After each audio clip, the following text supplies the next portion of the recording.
Swayam Prabha. Digital India. Educated India.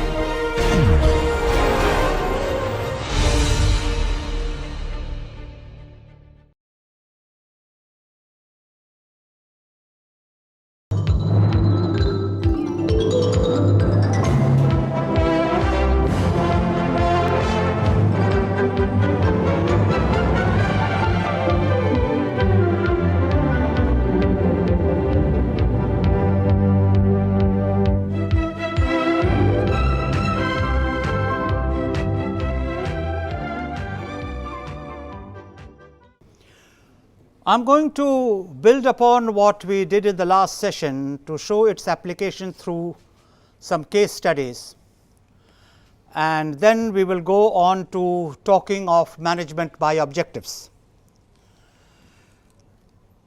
As I was trying to explain to you, the most important part of organization management is to be able to intervene in organizations to get them to be where you want them to be, and the distance from where you are to where you want to be is the business of organization management.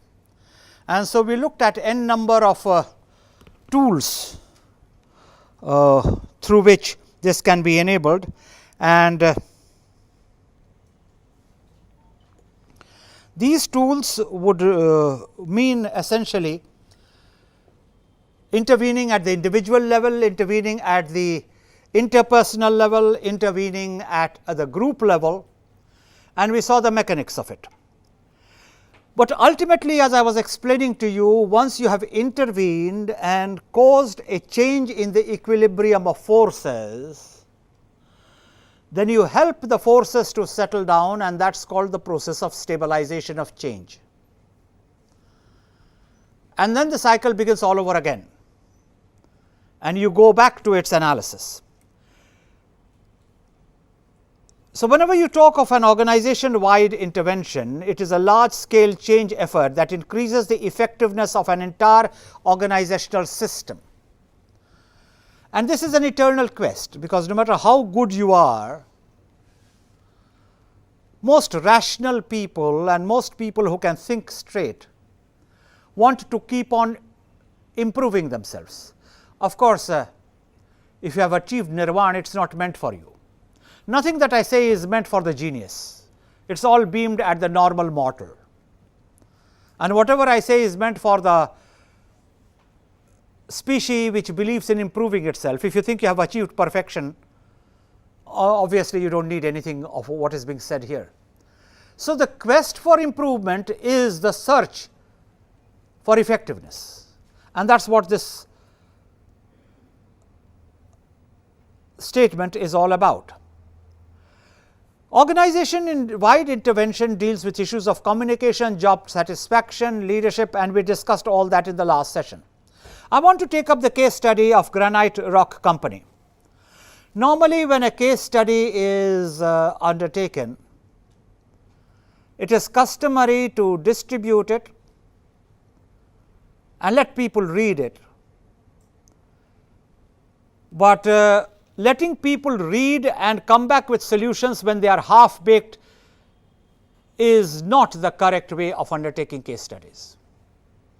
It is asking people to diagnose a case without having understood the fundamentals of human anatomy or fundamentals of human physiology. They will talk, and if they are smart, they will talk smart, but they want to talk profession. There will be hardly any content to it which makes sense in terms of a diagnostic analysis. Therefore, I decided to take up case studies with you, not in the classical sense, but show to you how what we looked at in the last session gets actually applied. Now, the case of a Granite Rock Company, which is what I am going to elaborate as an illustration of principles which we talked about, is that of a 105-year-old company which was connected with construction material manufacturer and a supplier company. In 1987, competition changed. Large multinational conglomerates entered the market. granite rock was at disadvantage in terms of profit and resources. Again, I think you should go back to the preceding session and recall how we analyze the changes in environment which make changes in the person, how technological changes change the working of an organization, and how indeed people who do not change do not even belong to the Jurassic Park, because we discussed how Jurassic Park exists only in movies. There is no Jurassic Park on this planet. If you are outdated, you are extinct, you do not deserve to live. And life, like nature, is totally cruel about it. You can't argue with it. And if you think you can fool around nature, my invitation is try it, find out for yourself. So, in 1987, this company which had had several years, decades of experience behind it, discovered that the world had once again changed. And therefore, the nature of resources have changed. And we had also discussed in the preceding session how change in material, how change in technology makes a choice of an intervention strategy a must, and how you have to combine more than one intervention strategy to make it work. The idea is to see how it works for this company. The company realized that it had to change its strategy to survive, and it conducted customer surveys to analyze its performance. For those of you who have seen the preceding presentation will recall that we talked of how surveys are set up, how survey results are analyzed, and what it has to do with an organization wide intervention. The results of survey proved that the customer were satisfied with the product quality and the customer service, but they were dissatisfied by the time taken to process special orders. Now, we get deeper into the water. It is not good enough to do a survey, because what you find from the survey may not be a holistic picture, where you will need other intervention strategies. Even your results from the survey may be a fractured result. It will not be a black versus white result, which is why again the outcome of any management education has to be by definition a certain maturity. Management was not meant for kids, and if kids get into management, they do to themselves what people do when they play with knives.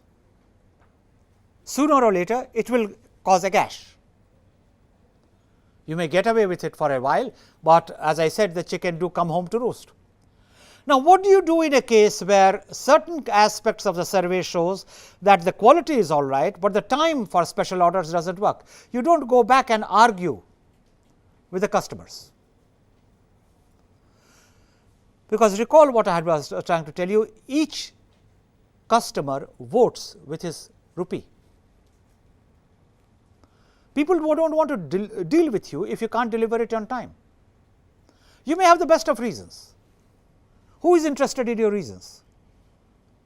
Are you interested in anybody else's reason when some service you want is not delivered on time? And why should anyone be patient with you when you do not deliver in time as a part of the organization? And if there is a takeaway from this session, it is habits do not change. People at a certain age believe that they behave in a certain manner at a given point of time, but when they get into another environment, they will change. It never happens. Their behavior may differ on one occasion, on two occasions. Ultimately, they will go back to the habits that have formed with them. Habit is the man. Now, in this case, with all the quality with them, with all the customer service systems in position, it was just late delivery which was going to cost them very heavy. So, how did it go about dealing with these customers? To meet customers' expectations, a company decided to empower the employees. Now, again, this is a claptrap solution. It is like saying, if you want a system to work well, create democracy. The truth is, democracy can create many more problems than it solves if people are not prepared for democracy. The difference between democracy and mobocracy is very limited when the people are not educated about it. The only truth about democracy is ultimately it gives to people what they deserve, and that is an unequivocal truth. So, once you say empower people, what does it mean? The people whom you are empowering should have the capacity, first of all, to have good sense, which is a very rare commodity. 2, must have the capability. 3, must have the commitment. 4, must be capable of assessing and evaluating.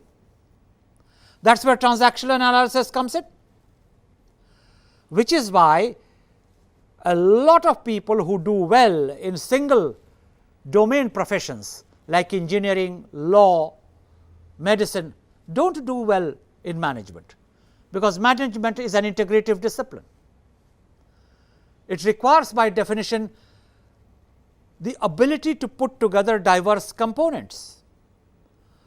Above all, it requires the ability to think on the job. And thinking is not an isolated act. Thinking requires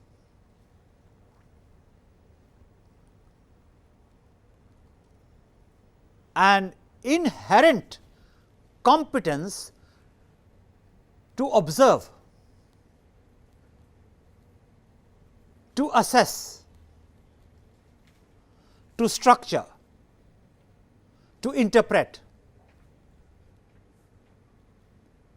And it is then that the domain knowledge comes in. Therefore, the first important ability is comprehension. Now, you can't comprehend unless you can concentrate, and nobody can be taught concentration. It has to come from within, which is why people sleep while listening to something. Their mind is not able to comprehend what is being said. And when the mind is not able to comprehend what is being said, then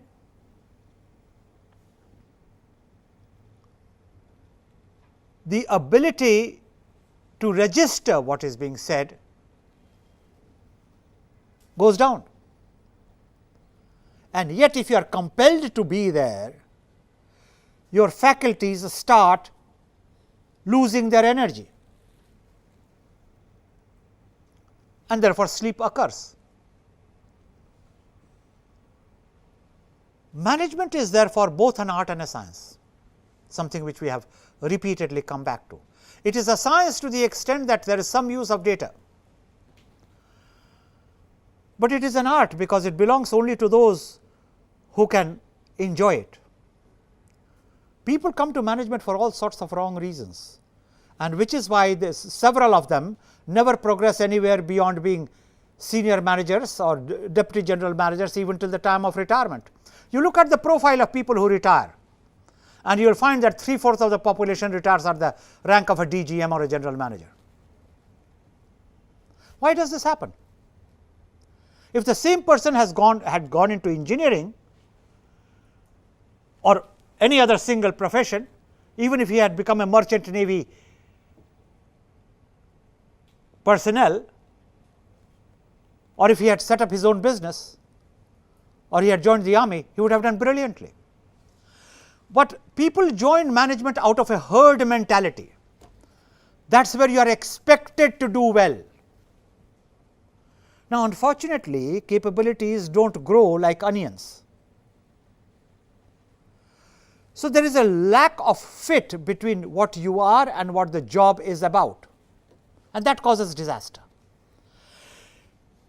If you do not have this ability to sense what the employee needs, I might submit to you as a paradigm that empowering them is not going to work. So, do not go by claptrap statements. This has to be paraphrased, and that is what case studies are about. But what the company can do as a whole is to make its objectives clear which in this case they did. And one of the ways in which you make the objectives clear is you break it up into smaller components. So, the organization broke up its objectives into 9 discrete components. In other words, if you can't get the people to have the cognitive competency to comprehend the whole, then break up the whole into parts. Because that you are again dealing with a child, you are not dealing with an adult. And if you remember what I talked of in terms of transactional analysis, you will know exactly what is the difference between a child and an adult. Individual professional development is again something which the company enabled, because you can give to a person an opportunity, you can't make it mandatory for him to grow. So, the company decided that they would have an organization wide individual professional development plan, which is why the prerequisite of every good organization is careful recruitment. The trouble, however, is there was again something which a gentleman remarked yesterday, which I think is worth quoting. As usual, I was emphasizing the need for competency and the need for commitment and the need for capability. And I was told, sir, what makes you think, and I am putting it in my words, that companies know whom they recruit? You can easily get 24, 25, 30,000 rupees without having any competency, and you cruise along perfectly well. And it again struck me as a fairly incisive observation on how inept the recruitment processes of a lot of companies are. Now, if you have got inept people getting into inept organizations through inept recruitment processes, is it any surprise that the number of companies which fail are so much larger than the number of companies which succeed? The message is written on the wall. Or worse, you look at the rate of attrition. People talk of recruits which leave. Nobody has ever calculated about the number of recruits which are gently and firmly shown the door. The message is given very clear. Sorry, we made a mistake somewhere. You shouldn't be here. Look elsewhere. All that I am saying is, Granite Rock Company took an overall view of the situation and encouraged people to participate in the decision making processes. It did not make it mandatory.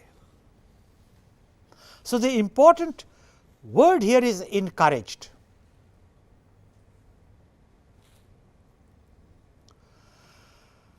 Therefore, the first leg was individual professional development, job performance, career advancement goals, identifying training expertise necessary to achieve these goals.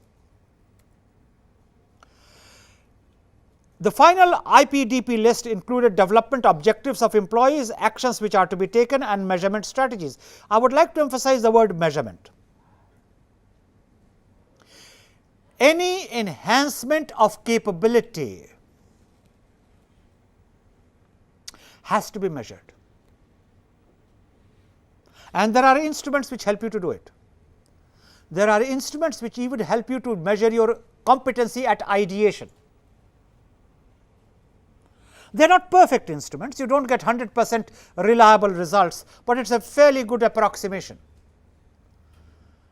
And therefore, a lot of training programs have pre-tests and post-tests. The pre-test assesses your competency before you undergo that program, and the post-test assesses your competency after you have gone through this program. And the great thing about the Granite Rock Company, because it was a turnaround experience, was that it believed in measurement of enhancement of capabilities. The measurement strategy therefore required clear time frame. You cannot be forever saying, I will do it when I can, when it suits me, and when, as if. Sorry. You have to do it in a time bound mode. in a manner in which you have been advised with the specifications that is required of you, and if you can't do it, pack up and leave. There are many reasons for American success. Like every other community, Americans also have their problems, but one of their successes is they do not hire people, they hire competencies. And so long as you serve a purpose in the organization, you are there. You do not serve a purpose in the organization, you are fired, and that is all there is to it.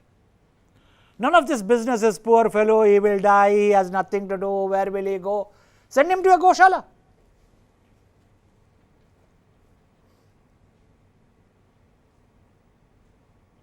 There is a quip, everyone wants to go to heaven, but no one wants to die. Similarly, everyone envies America, they are not willing to pay the price which the Americans pay for their kind of results.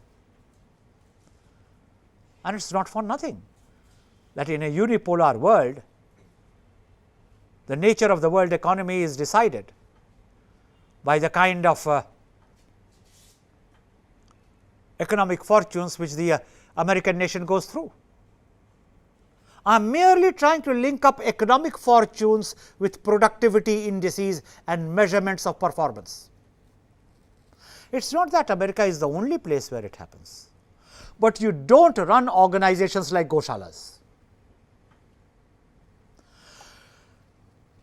You must have a clear demonstration of new knowledge and skills, because if the environment is changing, so should you be changing. And in organizations where I have been hired to do the performance appraisal I have always created a column which says, what are the new skills you have acquired during the period of evaluation? And it cannot be the answer that my superior did not tell me what skills to get.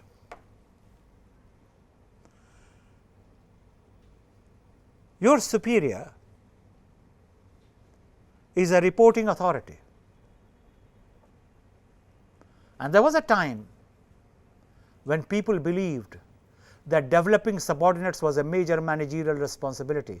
Now that has been redefined. You can't develop a subordinate against his wishes. You will only cause resentment. The most you can do is give your subordinates an opportunity to grow. Growth is always a person's personal responsibility, and Granite Rock Company was able to bring about a turnabout by following just this simple principle. Now, where do you put it? In managerial grade or transactional analysis or any of the other intervention strategies? I do not know, because ultimately life does not have any neat categories, and that is what this case is supposed to show. So, ultimately there is a process of evaluation and feedback. We also talked of the involvement of employees in the decision making process. People have a responsibility to understand that participation in a patronization process or participation in a decision making process is not a single act. It carries with it certain degree of accountability.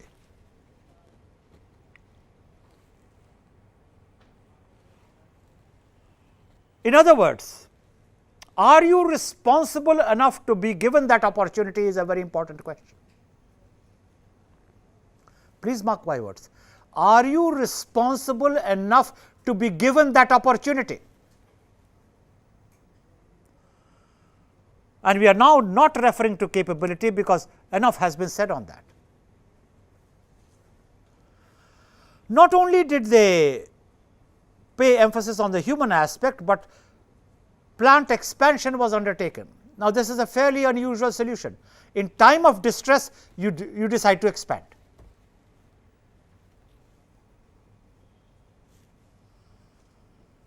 It is a very useful thing, because in time of distress, the overall demand goes down And when the overall demand goes down, there is slack time. And that slack time should be used either for augmenting skills or for augmenting facilities. So, there was a new design, there was a focus on ergonomics of the new plant. Therefore, it caused a system and cultural change. Now, that is the derivation from that case analysis. When a company engages in a successful organization-wide OD development, change occurs both in organization systems and culture.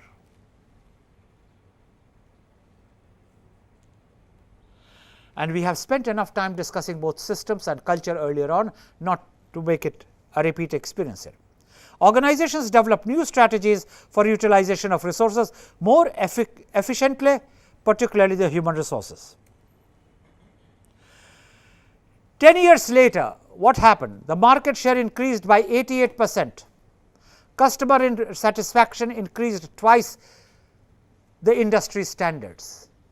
That is the way to be a market leader. If you are merely conforming to the industry standards, you are average.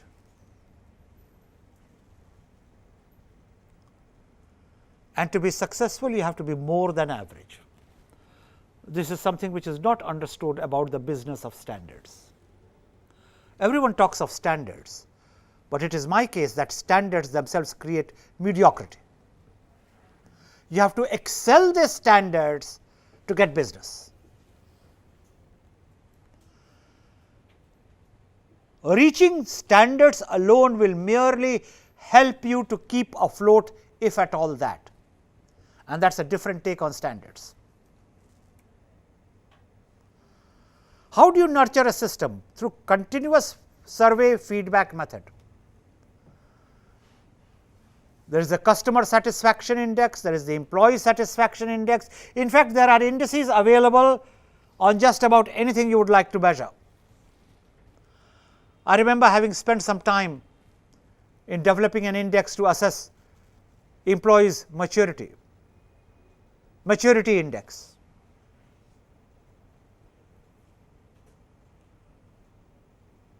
And different people have defined maturity in a different manner. Like everything else, I define maturity in a very simple manner. Maturity is the ability to know by yourself what is good for you.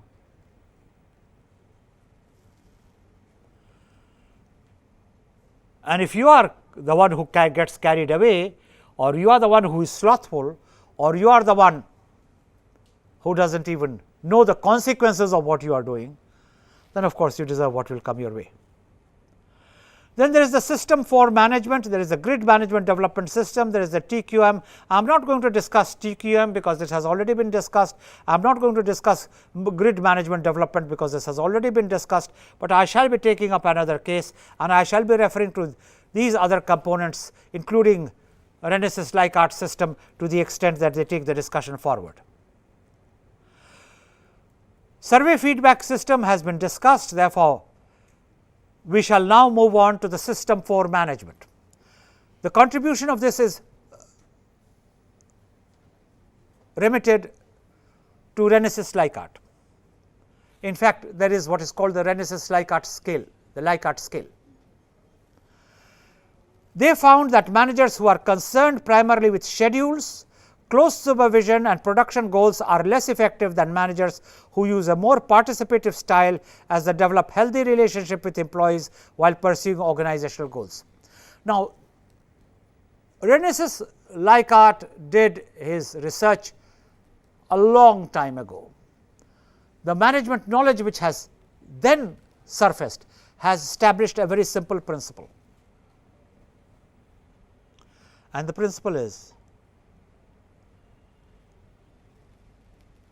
you have to create a system, design a system as per the level of employees which you have.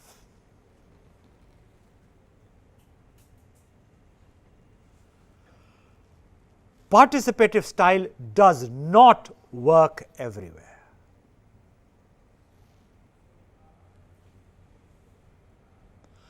Therefore, it is the first responsibility of management to assess the professional index of its people. Because if you encourage participation beyond the professional index, you are likely to cause trouble.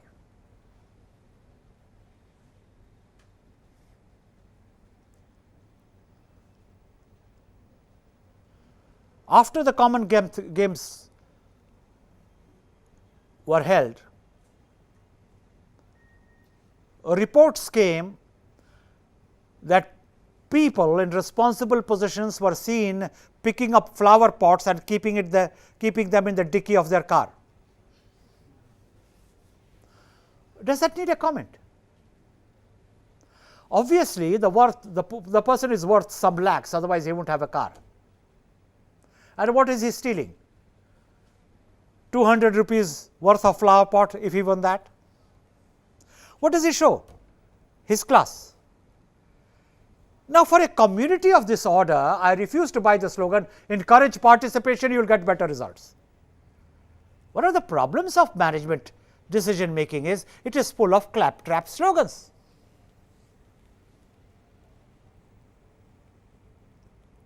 Which is why, if you are in a leadership role, learn to know the type of people you are dealing with. And only the system which integrates with the typology of people that you are dealing with works. You give too much, you are in trouble. You give too little, people will crib. But then they will crib anyhow. A leader should have the competency of doing what is good for the organization irrespective, and make it quite clear. If it is good enough for you, you are welcome to stay back, we will take care of you. But if it is not good enough for you, good luck, wish you all the best. There are two qualities which are very important in a professional: the ability to create a relationship where it is required, and equally important, the ability to terminate a relationship where it becomes necessary.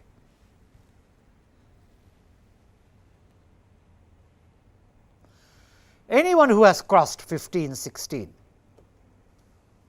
if he is a normal or she is a normal person, would have experienced several attractions or repulsions.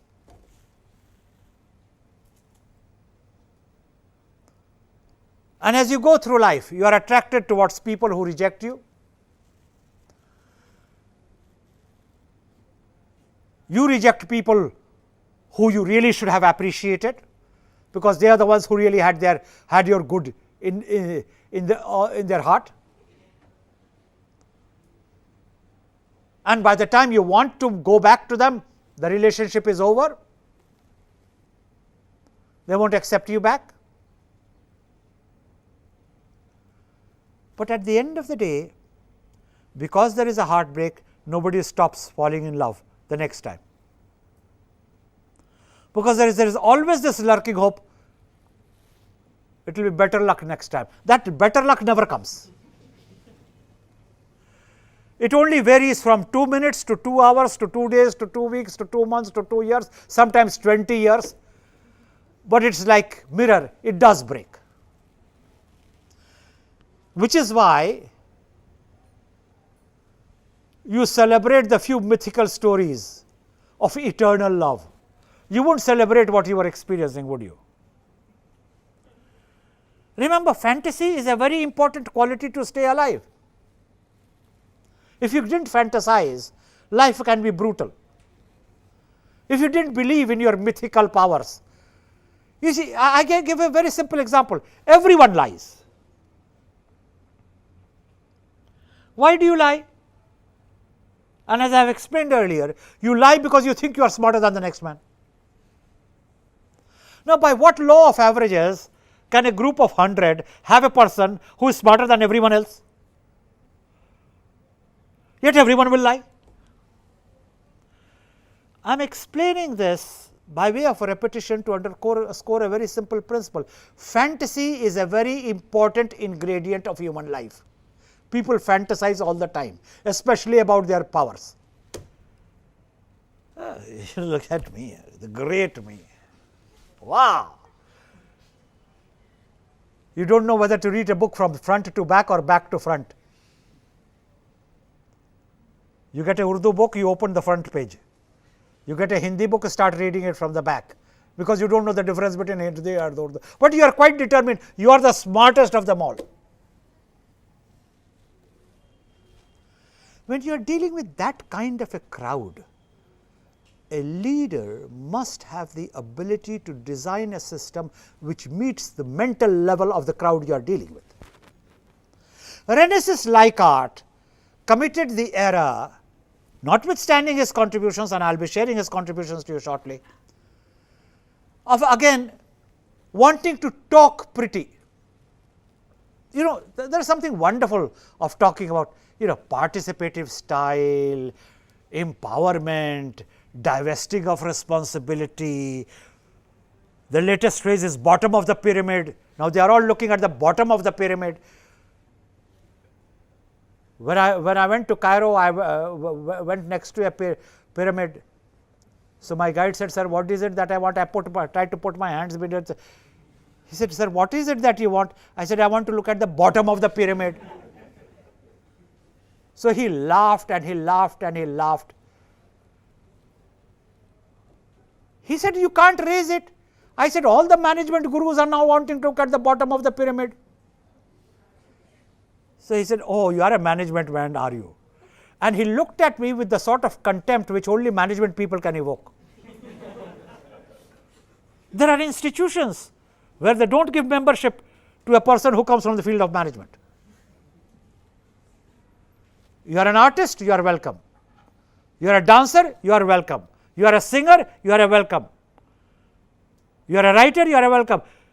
You are a management man, Jairam जी की बगल वाले में चले जा, उठो बैठो. Now, why do you find it necessary to break into Punjabi? Because that is the only language which I believe brings reality to the fore, as nothing else does.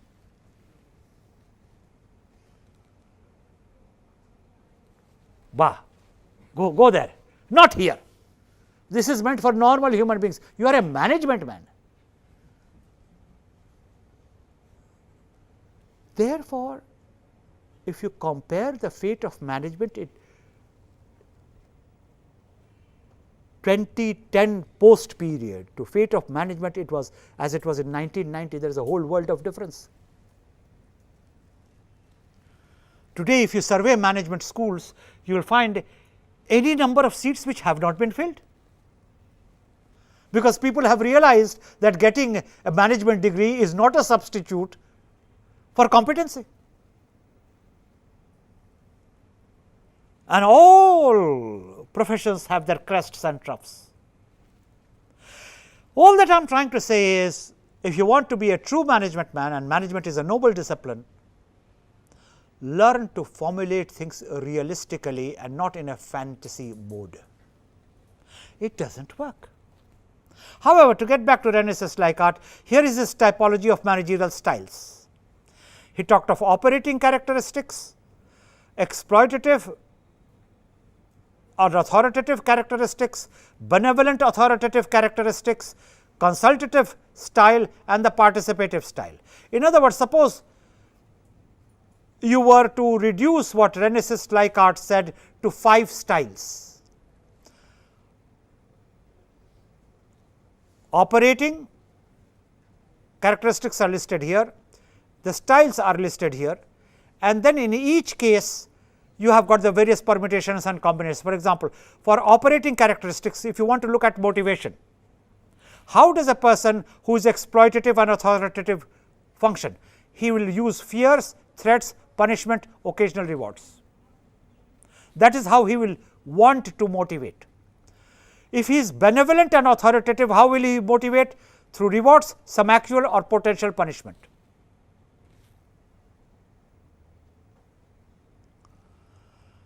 Consultative, rewards, occasional punishment, and some involvement.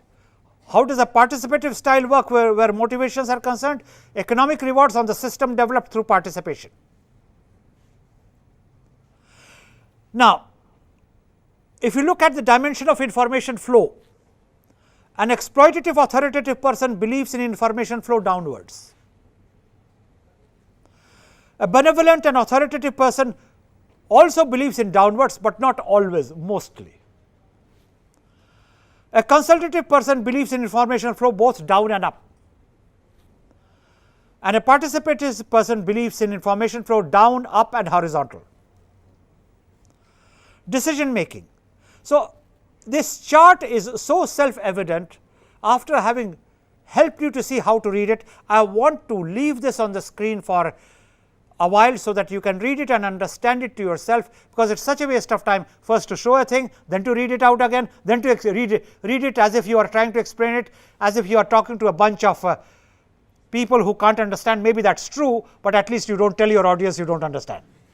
So, it is best to treat people as if they understand, and I leave the rest to you to read and understand. And of course, if you can't, you can always write back and ask, yeah, I didn't understand what you meant by decision making for an exploitative and an authoritative person. Then you will get the answer, oh, it means bulk of decision is at the top of the organization. This will be repeated. Now I understand. That is what frequently asked questions are all about. It was all there to begin with, but because you were sleeping, or you are so used to mummy's kheer, you want to be spoon fed, or wife's kheer, depending upon what point of life you are in, you want to be explained that over and over again. So, you are welcome. Jokes apart, the truth is this is a typology which I haven't developed myself. This is straight from Renaissance-like art, and it is best to hear Renaissance-like art from Renaissance-like art. You don't have to hear him through Vinay Gautam, because that always causes a refraction, and refraction is not the best way of communication.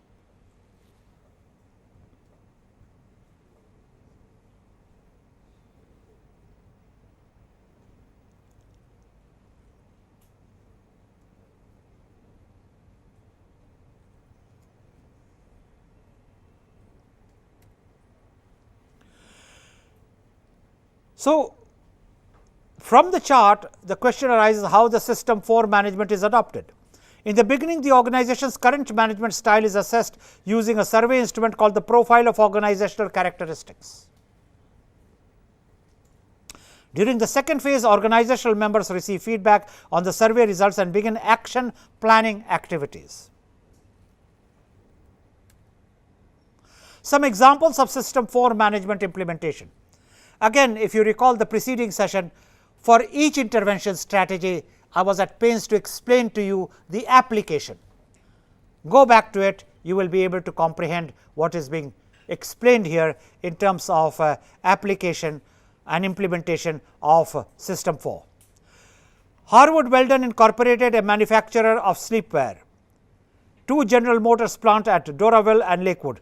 The system requires time to implement, and even more time before improvement in productivity and efficiency can be documented.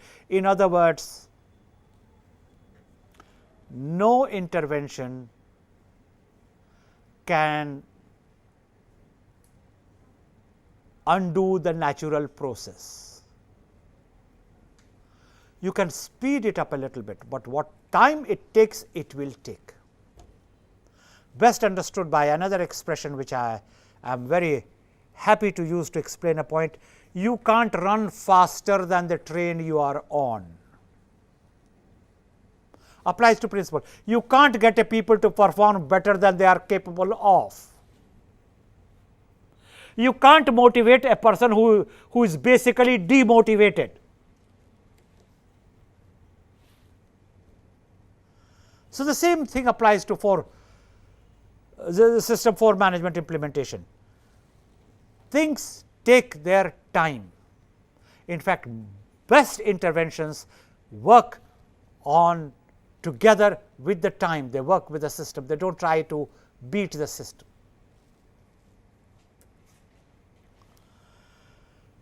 The case of 2 GM plants at Doraville and Lakewood. Implementing the profile of organizational characteristics showed Doraville close to system 4 and Lakewood close to system 2. Now, you will have to go back to the Renaissance-like art to recall what is system 4 and system 2.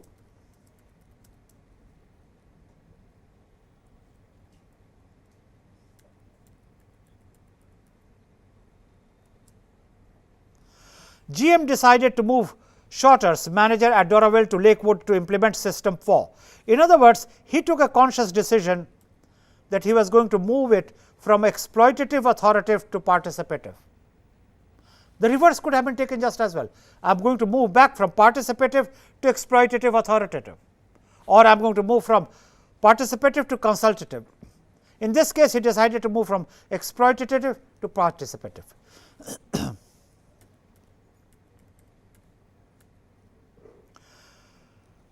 Solidified the Lakewood management team behind a System 4 approach that encouraged innovative thinking about management-employee relationships. Staff and supervisors received training on increasing mutual understanding, trust and teamwork. Go back to the Joe Harry window, this will be clear to you. Remember, revealing yourself, getting the other person to reveal himself, which is the block which was called arena. It was not blind, and I do not want to repeat the Joe Harry Windows philosophy again. This is an open relationship where you reveal yourself, you help others to reveal themselves. Staff and supervisors receive training on increasing mutual understanding, trust and teamwork. This is great if it works. The trouble is, it does not always work, and that is where the problem begins. Staff and supervisors receive training in this, and in this case it did work. Workers were kept informed on future products, facility changes, selected cost data. Management provided them with regular data on how labor costs compared with regular GM plants. In other words, the principle which was used in this case was very simple. Take your stakeholders into confidence. Because let me tell you, in the ultimate analysis, you have no choice but to trust people. Like a lot of things in life, trust is a no choice situation. And it is amazing how you have to put in exceptionally large extent of trust in people whom you have never met and you will never meet, like your engine train driver. You do not know whether he is drunk, you do not know whether he has got his license through contacts or genuinely, but you place your life at his disposal. The interesting thing about human nature is you distrust the people that you know, and you trust the people that you do not know, not because you are great or you are very sensible, but because you do not have a choice. So, what do? If there are 1200 people riding a train, each one does not go to the engine driver and says, pass through a breath test, prove to me that you are not drunk. No, you do not function that way where the issues of scale are concerned. But learn as you grow up as a manager to reconcile the contradictory behavior of human nature. If I were to ask somebody for 100 rupees, he will think 3 times. Will he give it back? Won't he give it back? Can I trust him? Can I not trust him? What excuse should I make? No, you see, sir, I do not carry my wallet. I can see it bulging, but he does not carry his wallet. Or you see, sir, I have actually 40 rupees. I just spent the 60 rupees. For 100 rupees, the fellow will pull 3 fast ones and will happily sit in a train without knowing even the name of the engine driver. Who said man is a logical animal? Most of the things which he does cannot be explained at any level, let alone reason. It can't be explained even at the level of emotion. There is no emotion involved in trusting an unknown person, yet you trust an unknown person. For those of you who are sitting beneath a roof, each building carries a completion certificate. And in a country where corruption is such a fine art, and so much time is spent discussing corruption, how do you know how that fellow got the completion certificate? But does anyone think of it while entering a room? Oh, how was the ceiling of this room certified as safe? Was he corrupt? Did he know X? Did he know Y? You don't do it, you will go mad if you work that way.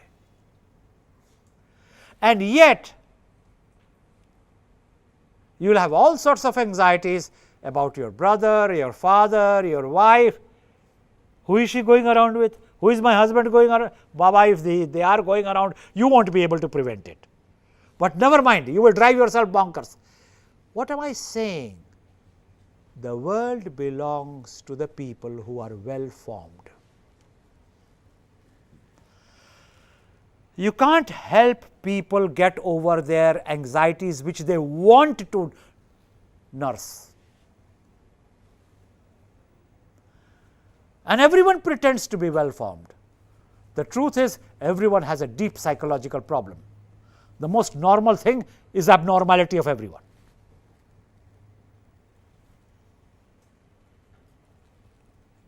When you put together a group like this in an organization, to be a leader, you have to understand how to deal with people differently. So, all the 4 systems of Renaissance-like art are useful depending upon who you are dealing with and what kind of group do you have at hand. But the principle remains, trust others and you will find that it moves. Workers were given detailed information about upcoming changes to prepare for new models of production. Workers participated in planning changes. Workers even advised engineers on redesigning of their work area. Lakewood made significant progress, but changes were gradual. There were some bottlenecks. The effort to retain management and workers was costly. Well, nothing in life is cheap. Of course, with the exception of cheap talk. If you want quality, you pay for it. It takes time for improved management practices to be adopted and implemented by managers, and additional time is needed to build trust and attitude that translate into improved performance. We shall carry this forward shortly.